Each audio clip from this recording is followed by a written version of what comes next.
3 at 4 for the Matildas. Oh, 4 hits. Wow. 4 hits from 3 dice. You know what I mean.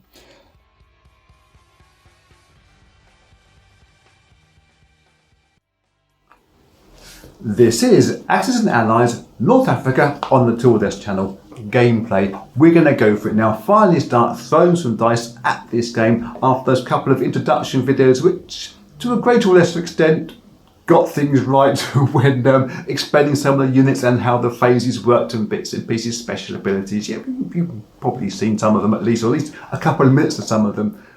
We're going to be playing Operation Torch, which runs from turns number 7 to turn number 14. In turn number 7, Germany skip their turn straight away. So we start off with the Brits.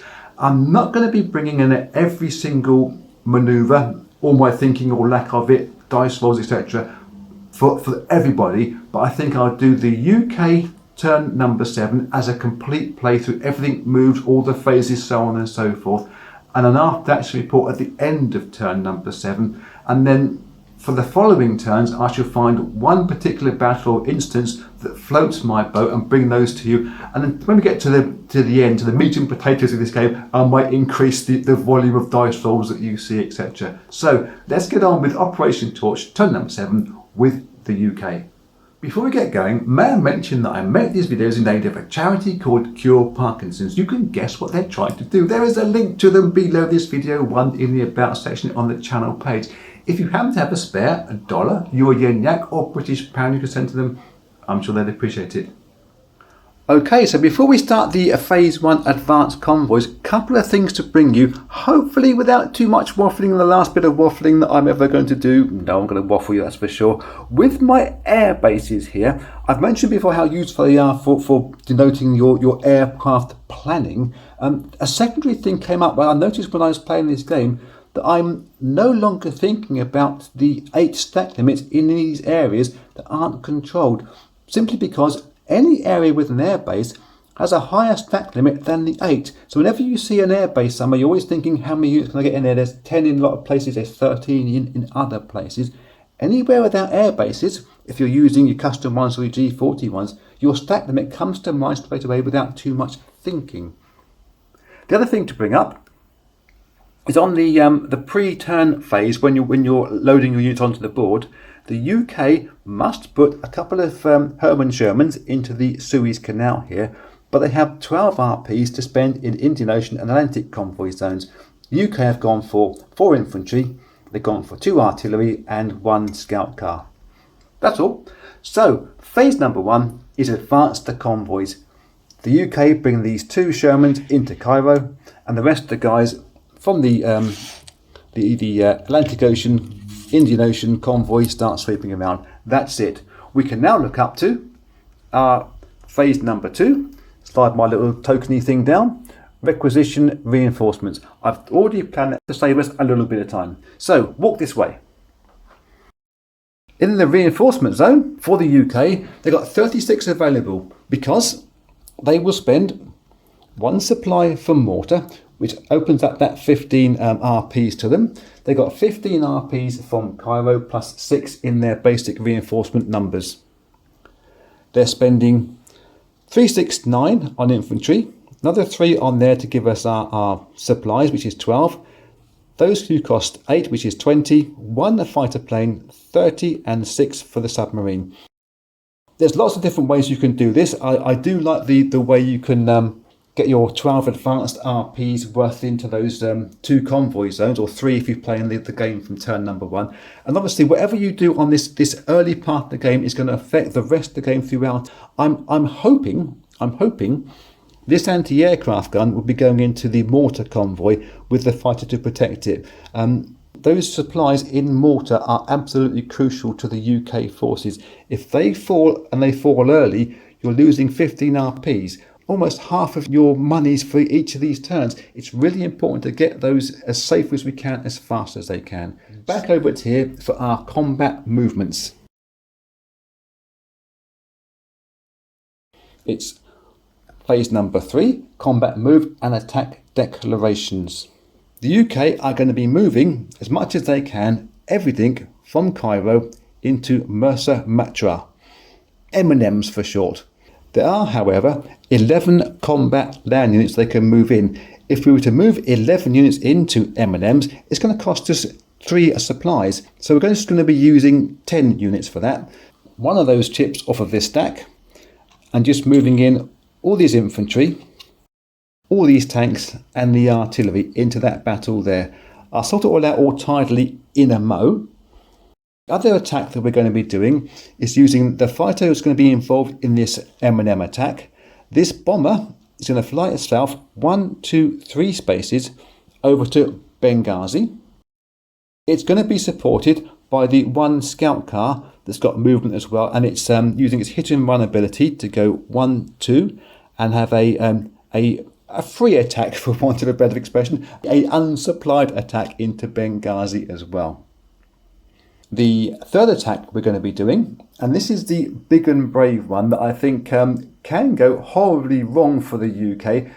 We're going to be using this bomber and this fighter into Sicily early. I think if we can take out these 2 pieces of Italian air, it puts them on the back foot straight away, and we are at the advantage of rolling a 6 and a 4 in attack. They're defending, I think it's a 5 and a 1, but if we can get that bit done early, we can start to control our supplies, and we're getting that anti-aircraft gun in there as well to try to help out protect them. So it's a double-edged sword. If it goes well for the Brits, I'll be a hero. If it goes badly, I should be a villain. There's no supplies being spent for the air unit attacks. There's no supplies being spent for the hit and run by the scout car here.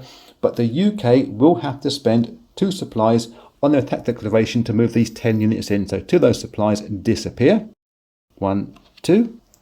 Let me get everything set up straight for this attack, and I'll see you in 1 second. So for this first attack into M&Ms at Mersa Matruh, then we got this anti-tank stroke anti-aircraft gun that the Germans are going to use, and we got this one mine here that's going to be exploded as well by one of these 2 forces here. They're going to explode it, that's for sure, trying to push the Brits back. The landmines roll 3 dice at 3, trying to do some damage. Try and keep me dice straight in shot, and they have managed to score 1 hit out of that with that 2. So one of those British guys gets moved back as well, so that's taken out of the equation. And the landmine is now removed from the board. We're then going to roll our anti-aircraft gun. It rolls 3 dice at a 2, or the number of planes that are coming in, etc. It's got 1 shot at this one fighter, and it misses on a 5, so that one is now taken care of. The Axis forces in here are electing to retreat, and I don't blame them either. Before they get themselves away, everybody here, the remaining 9 land units, 1 aircraft, can have a go at them. I've got them laid out in their dice order. Got 5s, 4s and 3s. We've got 2 at 5 for the Sherman tanks going in first and scoring 1 hit. We'll have 2 at 4 for the, 3 at 4 for the Matildas. 4 hits. Wow. 4 hits from 3 dice. You know what I mean. Then we have got these 4 infantry artillery combinations all going in at 3s. Haven't done the fighter yet either. Another hit from, this is devastating. And the 1 fighter that rolls in at a 4. And that hit as well. Oh my giddy aunt, that is absolutely superb. 6 units have been lost by the Axis forces in the first roll. That hasn't happened before. In a previous game, when the UK did this very similar attack and the Axis forces retreated from there, Allied forces scored 0 hits. Tobruk became an absolute nightmare. I've not had 6 units done from there before. That's absolutely superb. 1, 2, 3, 4. I think it's got to be Italians. 5 and 6 get taken out of that. I really do, because these are better defending units than the Italian ones have got in there. That is absolutely monster for the UK. What a brilliant start for them. Next place we're going to look for our attack. Oh no, before that we do the combat ending, I suppose you'd say. These guys retreat here into Tobruk. and that all these guys up to a stack limit of 8 would move in. We move in the heavy hitting tanks. 1, 2, 3, 4, 5, 6, 7 with the artillery, and 1 infantry is 8. And I'll move that token back to there and change my chip stacks in a wee while. The one fighter is going to land itself in the non-com. Let's do the Benghazi one now. Hopefully a simple affair. These guys are using their hit and run to get there without spending a supply. They're using their supply radio ability to raid a supply. The one bombist that comes over, it's got collateral damage. It can target one supply as well. From there, the one UK bomber rolls in at a 6 and scores a hit. Wow. No need to roll the scout car rolling in at a 2. So the one defending, with the chance of taking out a more expensive unit, spends a supply. 2 in defence.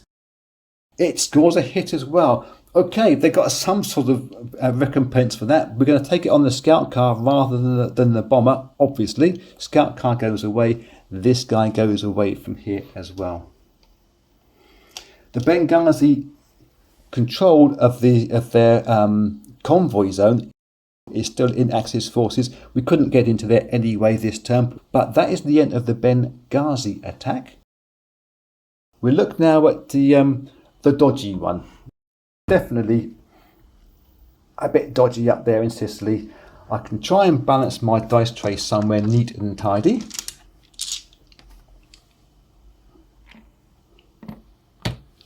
That kind of works, doesn't it? So the UK bomber goes in at a 6 and scores a hit. This is superb for the Brits so far. And the fighter goes in at a 4. It misses, so 1 hit has been scored. The Italian fighter defends at a 5 and misses, and the bomber defends at a 1, and well, it was hard to hit anyway. That's missed as well. So it's 1 damage to the Italians. They're going to have to take that, I think, on the bomber. Do the UK push their luck? I kind of want to push my luck. I kind of want to get into Sicily and destroy them entirely, but it's a 50% chance of that fighter doing some damage back to the Brits. And I think because the UK have bought themselves a fighter as a spare one, which is in their reinforcement zone right now, they can afford to press that attack. Yeah, I was in 3 minds there for sure. So the UK are going to roll again. Their one bomber goes in at a 6 and scores a hit. Job done. It's whether this fighter now can do some damage to the Brits in reply. The Italian fighter goes in at a 5 and misses as well. That is a superb round for the Brits. I wasn't expecting such good heavy hitting for them across the whole board. Let me just set up the dead zone somewhere for you to see. So that is the tale of woe for the Axis forces. I mean, quick count up there. 10, 20, 22, 24, 26, 26, about 32, 32, 36, 39, possibly 40 replacement points worth of Axis forces for the loss of just this 1 scout car from the Brits. A couple of supplies we managed to supply raid. They've lost out really heavily. That is an absolute brilliant start for the UK. I am absolutely stoked for them. I think Tobruk is going to fall fairly quickly, but you never know your luck when the dice start rolling. I think we now move on to the non-combat movement. Let me tidy things away and I'll see you in a second. Okay, so phase 5, non-combat moves. These 2 guys fly back from Sicily into the Malta air base. And 2 pieces of air, one in Benghazi, one in M&M's, goes back into Cairo. We're at our stack limit of 8 in Massa Matruth M&M's already, so we can't move these guys forward. I might just change the chips on that in a moment. But we can use these 2 trucks here to move 12 supplies of the 16 that are left there. And I should just move some stuff around, get it all tidy in a minute. into M&Ms because there's no danger, I think, of the Axis forces coming and stealing them. Get those forward as fast as we can. That is it, I think, for the Oh, actually, no, these two boats here. These two pieces of ships, the battleship and the destroyer, they're going to move 1, 2, 3 spaces out of the 4 that's available into Sea Zone 23. They could go 1 stage further forward into 20. However, if we were moving them to there, this one Sardinian bomber from right up here could fly 1, 2, 3, 4, have a bash at the Navy in there, along with these two boats, 5, 6, and then back in Sicily again. So I think if we put them into there, they're out of range of this one Sardinian bomber. 1, 2, 3, 4, 5, 6. It can't land on creeks, it hasn't got any movements left, etc. So I think that's a better move for the Brits rather than being too aggressive and going into Sea Zone 20. I've been there a couple of times and it's not always pretty for them. But from there, they can start protecting, they can start attacking Mother Benghazi and then get 1, 2, 3, 4 and get into the mortar convoy zone, provided we get around all the mines, etc. So I think that's a good move for the Brits. That, I think, is all the non-combat moves. We can think about putting some reinforcements on the board right now. The one submarine for the Brits is going to go into Sea Zone number 3. It's naval deployment zone. It's one fighter that I did think was going to go along with the anti-aircraft gun into the mortar convoy zone. But we can't land it there because you can only put 3 units into mortar. We'll have 2 planes in there plus the anti-aircraft gun, we think. So just for now, we're going to put this one plane in reserve in Gibraltar. Having one in there I found has been quite useful, having one in the bank. So as the anti-aircraft gun moves into the mortar convoy zone. Couple of mines there. We'll think what Germany does in a moment. And the rest of these units, they've got some 5 supplies. The infantry artillery are all going to go into the Atlantic convoy zone. Let me just do that and step around the old camera. Okay, I was putting those units into the Atlantic convoy zone, really buying some thinking time for me. Would Germany explode 1 or 2 of these mines to try to take out that anti-aircraft gun? And I think that if the Brits had a shortage of air units in here, then they possibly would do. But I think for the moment, it's more useful for Germany to keep those mines in place as a threat, rather than the expense of blowing up one mine to take out one unit on its own. So I think that's not going to happen there. That's going to sit there in the water fairly happily. Maybe the Italians can do something with it with their boats on their turrets in Sea Zone 16. Those mines won't explode. So that is it for phase number 6. I will get on now with the Italians, followed by the American turn, and then I'll get back to you on turn number 8, small after action report, and we'll be on with, I think, Germany as the start of turn number 8, but I shall see you in a mo. Okay, Italy and the US have finished their turns. Turn number 7 is done and done. And when I was uploading the clip, I noticed a couple of things to pick up upon. Benghazi, one infantry guy in there, spent his supply to defend. I didn't account for it at the time. I've accounted for it now. I did mention it, spending a supply, but just forgot to pull it off the board. But on the board, right from the start, there were 3 guys in 33 Italian infantry. I can only think they got there from the reset from last time, because this game has been played, reset, played and reset, and I tend to just lump the units all into one big pile and move them around, and there was 3 Italian infantry there, shouldn't have been there, they've gone now. Let's look at the Italian turn proper. The bomber that was up in Sardinia has flown down 3 spaces, 1, 2, 3, into the mortar convoy zone, had a pop at that anti-aircraft gun that the Brits have put in there, and entirely missed. Shot itself in the foot, it rolled a 10. It carried on down 1, 2, 3 spaces into Al Aghira, and is now in a fairly advanced position. Italy have got to move things this way as fast as they can. The only kind of non-com stuff that they've done aggressively, I suppose you could say, was they took their fleet from Sea Zone 16 into Sea Zone 15 to protect the Benghazi convoy. The Brits exploded both of their sea mines that were in there to no avail.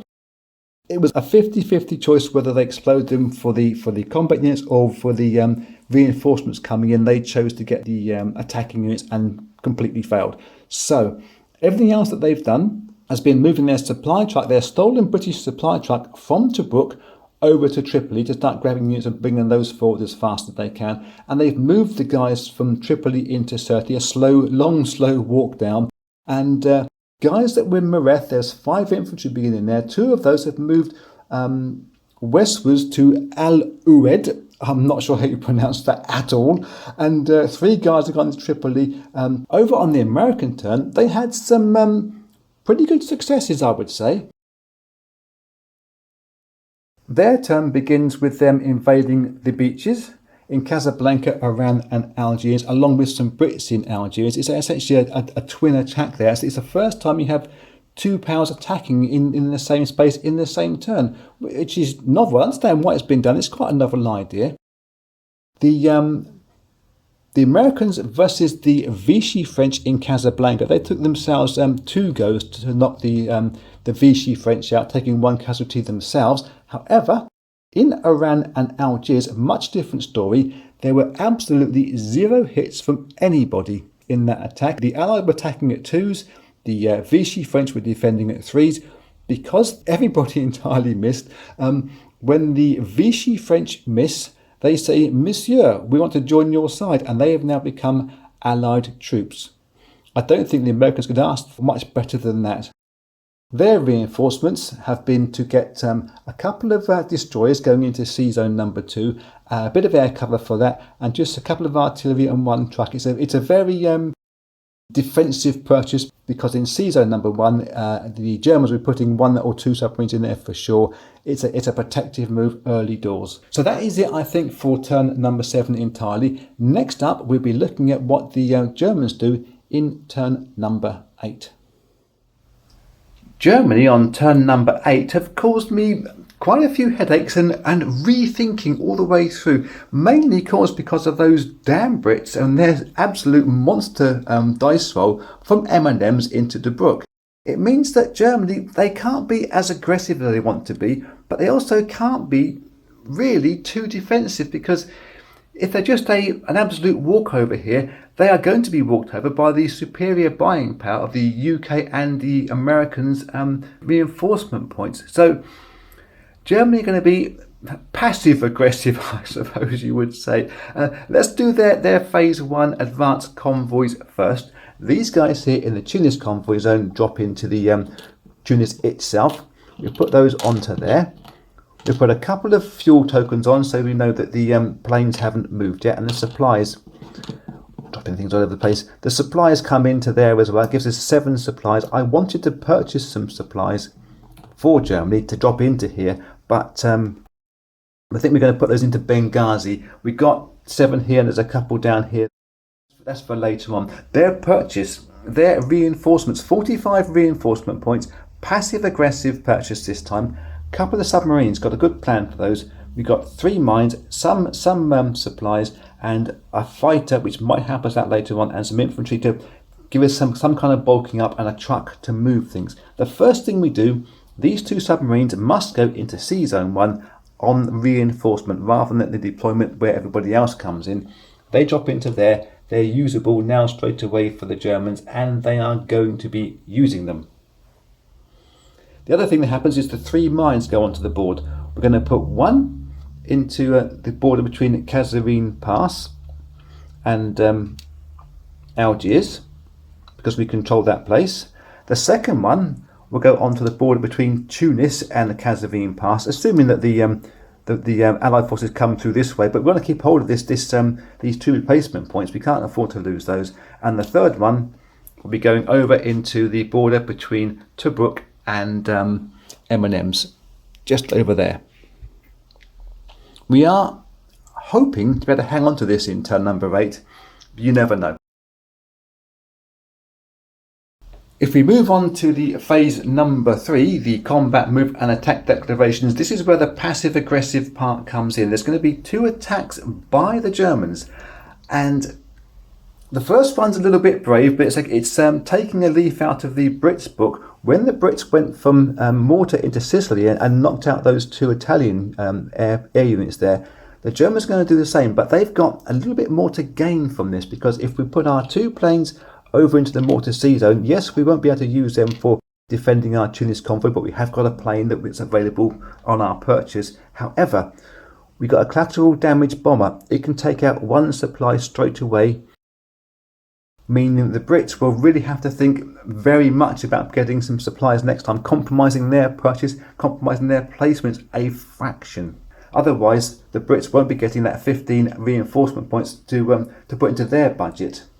The other move we're going to make in the combat phase is those 2 submarines here. I thought heavily about bringing those through Sea Zone 3, Sea Zone 4, running the risk of those mines, etc., to attack the Iran and Algiers convoy, but I think that the Brits might explode that mine. We may get through that one. The sub will drop out the way. It's not a big advantage to us at this stage. I think it's better take these 2 submarines at this stage into Sea Zone 2 and have a pop at these 2 destroyers and this 1 fighter that's defending it, because if we can take these destroyers out, then it takes out 16 RPs from the American budget.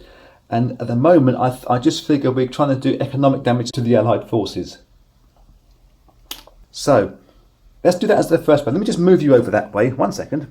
There we go. Easy to see now.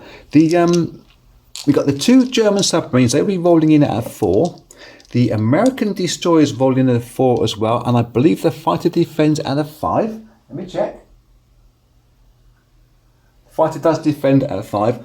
The fighter can see the subs because the destroyers say he's over there, and the destroyers will nullify the supply strike ability of those submarines. So 2 at 4 from the German submarines first up, and they've just scored 2 hits. Nice.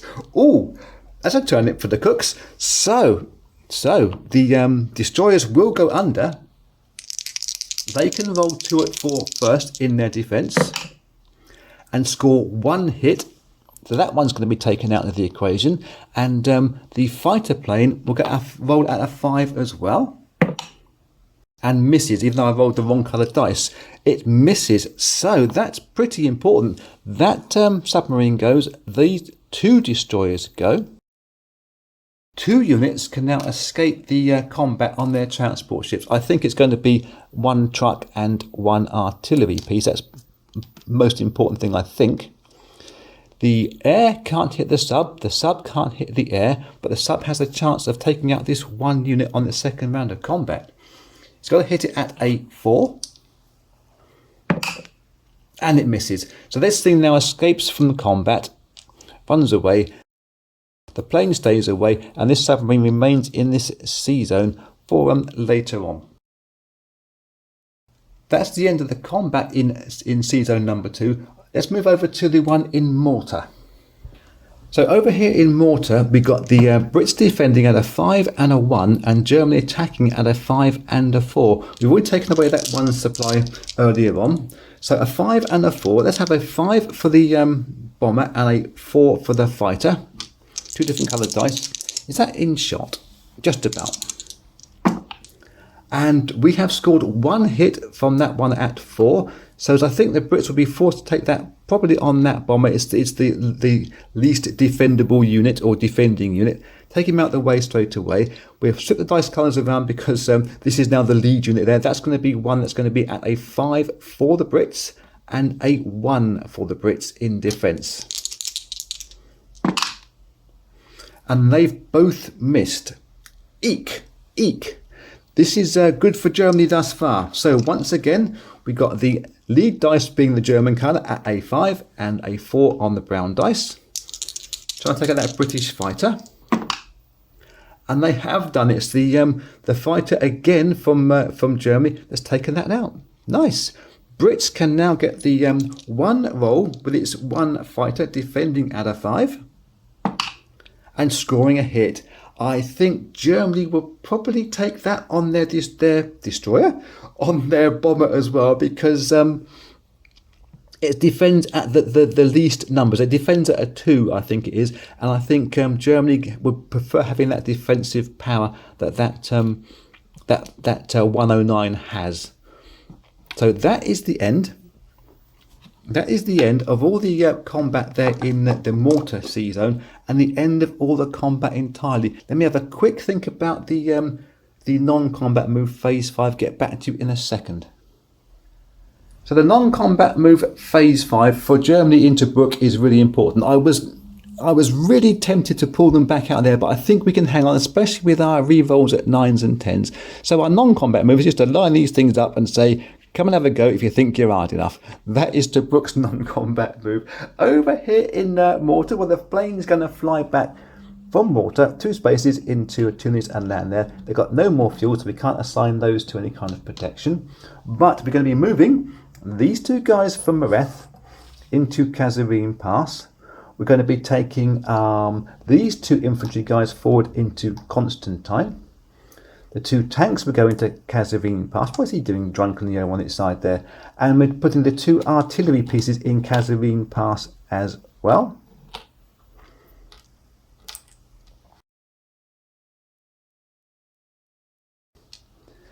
And the anti-tank gun, which I absolutely love, defends at a 5 in there, and obviously can target tanks in its first round of combat.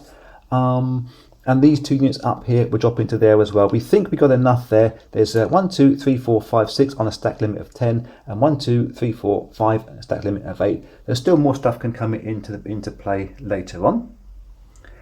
The reinforcements now come in phase number 6.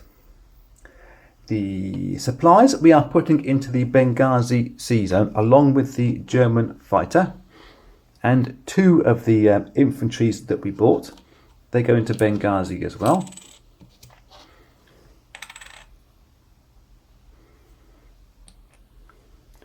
The other 3 infantry plus the truck are going to go into the Tunis convoy zone. I was in 2 minds about where the truck should go, but I think Tunis is probably the best place for it. With a safety in numbers idea in Benghazi, the Brits could come in and attack this whole fleet. There's quite a lot to choose from, but we'd imagine that at least one of those supplies would get into Benghazi and help support that side of the campaign. I can't imagine the UK coming into the Tunis convoy and doing too much damage there, but it's always possible. So that is the end of turn number 8's move for Germany. The rest of turn number 8 I do off camera, unless something absolutely extraordinary happens in Tobruk. I mean, I'll leave it running, but I can't see anything monster happening. But if it does, I shall bring it to you. Other than that, I will see you at the end of turn number 8 for an after action report. Well, turn number 8 is all done, and there wasn't any extraordinary dice rolls happening there to bring to you, but some really bad planning, I think, by the British player, that's me as well, from M&M into Tobruk. I wasn't strong enough. I was too concerned about losing the irreplaceable Sherman tanks, made an attack with the Matildas and some infantry artillery, and the landmine did some damage. So I guess we're fortunate that the Shermans are still alive, but I don't think I was decisive enough with the planning of that battle down there. The Brits were momentarily into Tobruk with a couple of the remnants from the M&M attack into there. The Italians have since run back through and taken it. Yeah, I've got to think a lot harder about how I play this M&M versus Tobruk in the future. It hasn't gone well in a couple of games for me thus far. The British fleet that was in Sea Zone 23 did not go into the Benghazi convoy zone. Instead, they've shot themselves through into the mortar convoy zone, where there were a couple of German sea mines trying to entice the Germans to explode those mines to take out the expensive vessels and leave the supplies to come in naked. Germany didn't take the bait and didn't explode the mines. They waited until the Brits reinforced some supplies into mortar convoy zone because they have to get some in there this turn.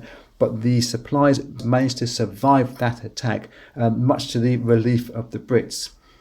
One of the Brits that did suffer from a sea mine was one of the submarines that was in Sea Zone 3, ran itself forward into the Tunis convoy zone and got blown up before it could do any damage to the Germans that were there. The rest of the term for the Americans were really part of a phony war. They're just building up their forces at the moment, waiting for the moment where they can afford to really push forward into Constantine and the Kasserine Pass. And the French units that were born in Iran this term, they've moved into Lagos, I suppose. Lagos? I'm not sure how you pronounce that one at all. But that'll be it for turn number 8. I guess just being cosmopolitan with this game, we'll look at the Italians in turn number 9. They'll be upcoming in a wee while. Okay, we are on with the Italians in turn number 9. Before that, let's just catch up with the guys that acted before them in the round. And we start off with Germany. They didn't do very much aggressively wise, apart from a couple of submarines. They purchased them, put them into Sea Zone number 1, as you do with their initial deployments. There was one submarine in the Casablanca convoy zone. They've all gone through the Straits of Gibraltar into Sea Zone 3, where there was one British sea mine there and a destroyer. But the sea mine missed with its initial roll, and then consequently everybody missed with their next 2 rounds of battle. Everybody attacking or defending at force. However, they couldn't hit a barn door with a bus. Eventually, round number 3, the destroyer and one submarine went under. These guys are now free to go through around convoy zone, maybe into Algiers. There is some defence. I mean, the Brits can't help out with the sub attacks because they haven't got one of their own destroyers in that convoy zone. But the Americans can protect themselves. After that, the Brits were being quite aggressive, I would say. There was a thought of taking the one battleship and one destroyer that was in the mortar convoy zone, and maybe 1 or 2 fighters, attacking these 2 190s that were here that Germany got, to prevent Germany from landing their force in Tripoli and coming back up into Tunis and Mareth, that kind of direction. However, they were concerned that there was 2 pieces of Italian navy in the Benghazi convoy zone. Should the 190s and the one Italian mine do some damage to the British fleet, they could have a damaged battleship. So they switched tack. They went into the Benghazi convoy zone, and, well, it didn't work out for them there either. There was a fighter there to protect them. The Italians, they defended valiantly with their limited forces of 1 submarine and 1 destroyer. There were 2 transport ships resulting casualties from that combat, and 4 escape units that will land themselves into Benghazi port straight away as we speak. But before that, there was one more battle. That was the Brits getting their brave boots on and moving into Tobruk. I denied before making this attack whether we should actually use the Brits to come forward in numbers and bulk up into Bur Hashim and into M&Ms before launching that attack. But there's no time like the present. They've gone in for it big time. First round of attack, the Italians couldn't hang on in there. So once again, Tobruk is now in British control with that extra defending rerolls at 9s and 10s when the Italians go back into there this turn. And I think they're going to. I've just got to double check my thinking beforehand. So the next thing we're going to do is just land these units from the Benghazi convoy zone. They slip into Benghazi port down here. And I've got to think very carefully about the Italian reinforcements, and if we push that attack into Tobruk, I think we might do, because we've got 2 pieces of air in here that we can attack with, and a tank and some artillery pieces. It's a kind of a spoiler ahead of time, but it might be the last chance that the Italians get to damage some of these more expensive tanks that are involved in here. And the British supply line is starting to lengthen a little bit. There's nothing in M&Ms, nothing in Cairo at the moment, so it's going to take a while for the Brits to build up if we can get some early damage done to them there. Let me get the reinforcements sorted and I'll see you in a sec. Okay, so the Italians have decided to get some more supplies, probably going into Tripoli convoys along with the infantry, artillery and the tank. The one boat's going to go into Sea Zone number 10 and come online sometime a lot later. The attack, which I said about happening in Tobruk, well, this is a bit of a teaser and a bit of an apology. If you think it's going to happen, it's not going to happen. By the time I'd made that decision, I'd already changed up the UK's suppliers here to be able to spend one supply in defence of Tobruk. I looked at the numbers again, and I just decided no, there is no way that the Italians can spend 2 supplies attacking Tobruk when they got this extra reroll defence at 9s and 10s. They'd be going in roughly at a 2 to 3 disadvantage. If you count up the hit numbers of 5s and 4s and 3s, etc., Italy would not make that attack and leave Benghazi wide open for a reply, even though the Brits' supply line is starting to stretch a little bit over here now. It's not an attack I think I can make. I would love to try it, but I don't think we can do it just for the hounds of it. So a secondary attack I was thinking of doing was taking this one scout car with its hit and run, 1, 2, 3 into M&Ms and taking out one of the supplies. But again, it's out of position. It will get steamrolled by whatever comes through from the Brits later on. We'll be sacrificing a unit there just for one supply, which the Brits have got quite a few there themselves. But we are going to be making, I think, one attack finally. This is really discretion being the better part of valour for most of this round here. We're taking one of these guys from here into Behr Hashim, along with the artillery piece and the scout car into there. It's cost them a supply to do that. The Brits are going to spend the supply to defend. They've got plenty of supplies in reserve here, so that's what they want to spend for that one. And we can roll this one out, and it's a disappointingly small attack compared to how I was anticipating it, but that's the way the leopard crumbles sometimes. Discretion is definitely the better part of valour. We can just about see the dice tray-ish. I try and get the dice to roll in that direction. We've got the artillery rolls in at a 3. I rolled him first for the Italians, and it misses. We've got the infantry at a 3 as well. And that's at the other side of the dice tray. I'll move it over. How did I manage to get it so badly wrong? It's over there. We've scored the one hit that's required by that one infantry. The British artillery defends at a 3 and misses.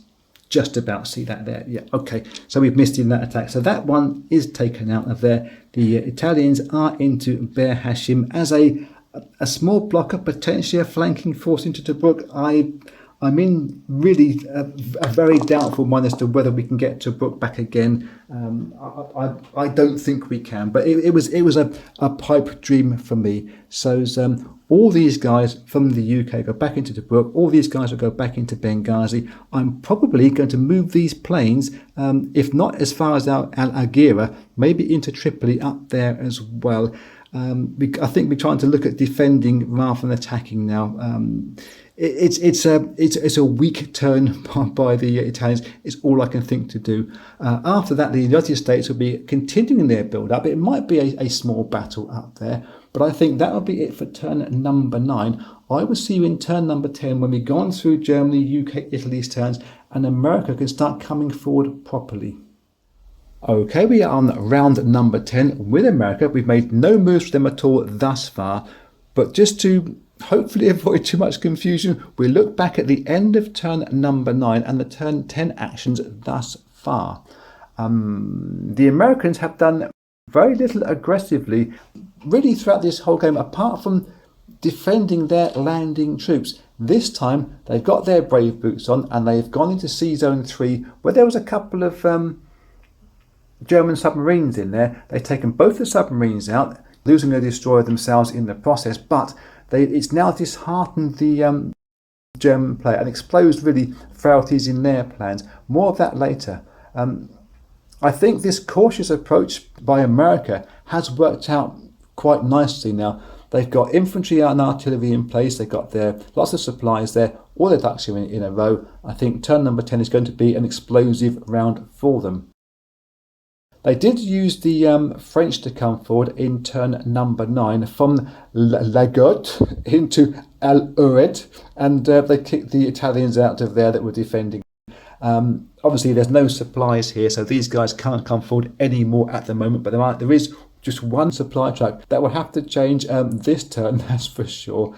Speaking of the Now, more mistakes that I've been making or finding that I've been making is the Germans. They've given up on this plan of buying submarines into Sea Zone 1 and are concentrating heavily now on getting more infantry in place. There's some green chips underneath there, so they've got to get guys in numbers and in there really quickly, because it could be that Tunis falls in 2 turns if we're not very, very careful. When we came on to the UK turn, they took their one battleship that was in the Benghazi sea zone, attacked the guys that were in the Tripoli convoy zone, the Italians. I think there was infantry and some artillery pieces and some supplies in there. A complete failure for that. They managed to knock out one transport ship's worth, but that was all. And I think it was 4 or 6 units escaped from that convoy zone, and then the Italians came in on their turn and took out the British battleship without even getting a crease in their trousers, is the old expression for it. It was a very easy move for them. Following on for that battle between really the UK and the Italians into Benghazi, the Brits keeping the momentum flowing forward from their attack into Tobruk that was successful and final in the previous turn. They've dropped into Ber Hashim. The Italians have reversed from there. The attack from Tobruk into Benghazi was a strong one, a valid one. It just didn't work out at all well for the dice rolls. The Brits got absolutely murdered in there, and again are chasing their tails for reinforcements. They've got to think about getting units forward as fast as they can, but we're again our supply trucks shy in this game. I think this is a hangover from a previous game that I played.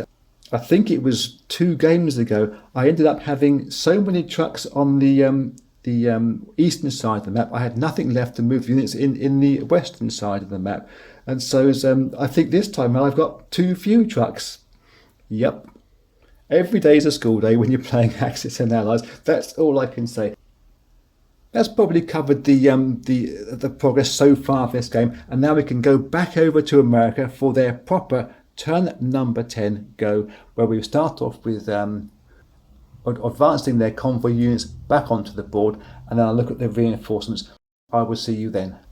Okay, finally we're getting on to the American turn. We've got a little bit of a logistical problem in terms of their advanced convoys. We've got far too many units in Algiers, Iran, etc. We're going to have to land this plane 2 spaces, 1, 2 into Iran, and this one fighter goes into Algiers so it can get involved in the battle which is upcoming. We can get 1 more tank into here. That's now our stack limit fulfilled, and we can get our supplies in. Plenty of supplies here, and we're going to need them. Before that, we have a quick look at the reinforcement zone. This is what America have bought. Expensive units, but heavy hitting units, we hope. So the attack is going to be everything that's green in Algiers, plus anything that's air in Iran, can get into the Kasserine Pass. These guys from Lagout, the Americans and the French, will be going in as a flanking attack into there. So hopefully we should get Kasserine Pass done this time in one foul move. But we're going to need a bit more space. Give me a second to get these units realigned, and I'll see you in a mo. Okay, that's a better angle for the camera, a bit of a bird's eye view of the action. We managed to balance it that we've got the same number of units attacking from Algiers, land units this is, as they are from Lagout, which means we can select which one of these 2 guys here are going to be the flanking attack and which guys are going to be the main attack. So we take 1 supply away from Germany because they're going to spend the supply to defend no matter what. These guys are going to be the re-rolls at 8+ flanking guys. I just removed the tokens for clutter reasons. And we must think first of all about the 2 mines there that we've got. Germany are going to explode both of those mines. The first one we shall set off will be the ones against these guys in at Lagout, trying to push guys back at 3s and pushing 1 guy back. So I just moved 1 chip out of the way just for convenience sake. Second mine is this one up here going into Algiers, or protecting the Algiers border, and that's actually taken 3 out. What a terrific mine that was for Germany. So all these 3 guys, oh dear, that was a poor start. We were expecting better than that. They have to just move back out of the way. That's rather annoying. So let me just grab 1 French piece to replace that chip with. So we know who's not going forward and who is going forward. Take the mines out of the way and laugh tremendously. That was a great roll. I can't pick things up today. There we go. So the rest of the American attack will be these 1, 2, 3, 4, 5 guys, all going in at 2s, but they can re-roll because they are the flankers. And there is, actually, 3 re-rolls we can do from there, 2 complete failures. Scoring 1 hit there, and there's another re-roll we can do on that dice.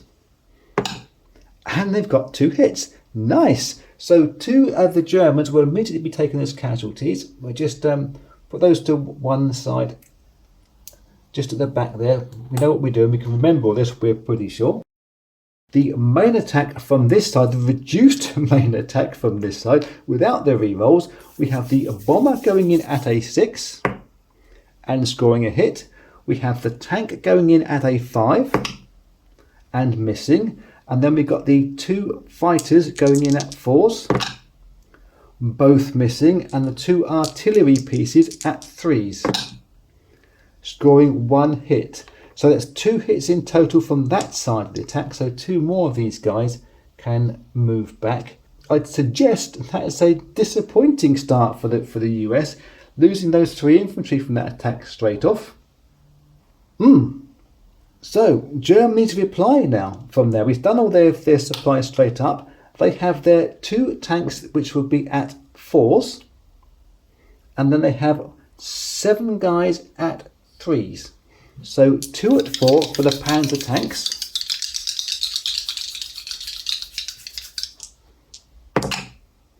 And score 1 hit out of that. I'll move that dice there where we can see it. And then we've got 7 guys at 3s for their infantry artilleries combinations. So that's 6 dice at 3, isn't it?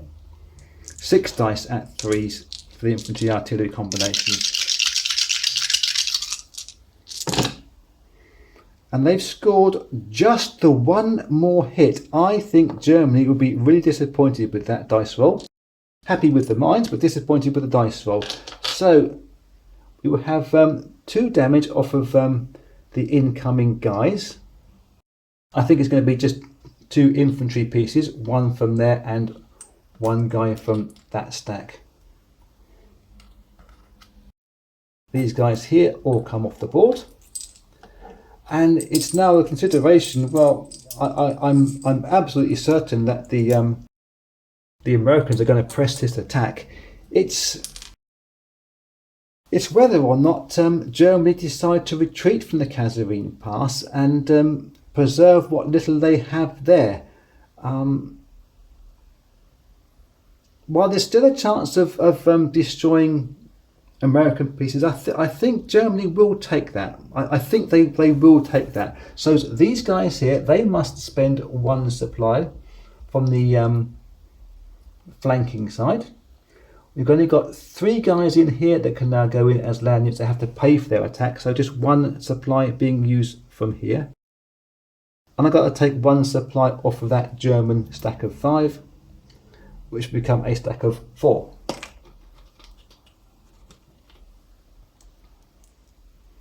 So we'll do the same as before last time. We get these 3 guys in here rolling first with their 3 dice at 2s plus rerolls, scoring 1 hit and 1 reroll,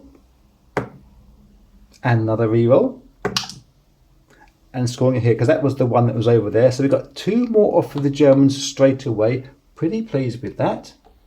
Move those to one side. And then the bigger attack from Algiers, the bomber rolls in at 6 and scores a hit. That's 3 hits. And it's now the tank at 5. It misses. The 2 fighters at 4. They score a hit. That's those tanks now taken care of. I've got no need to roll the rest of that attack for the Americans. The defence from Germany is their 2 tankers rolled in at 4s, scoring 1 hit. And then their 2 artillery pieces threes. Missing entirely. Wow. Okay. So 1 more casualty for the Americans. And 4 casualties for the Germans.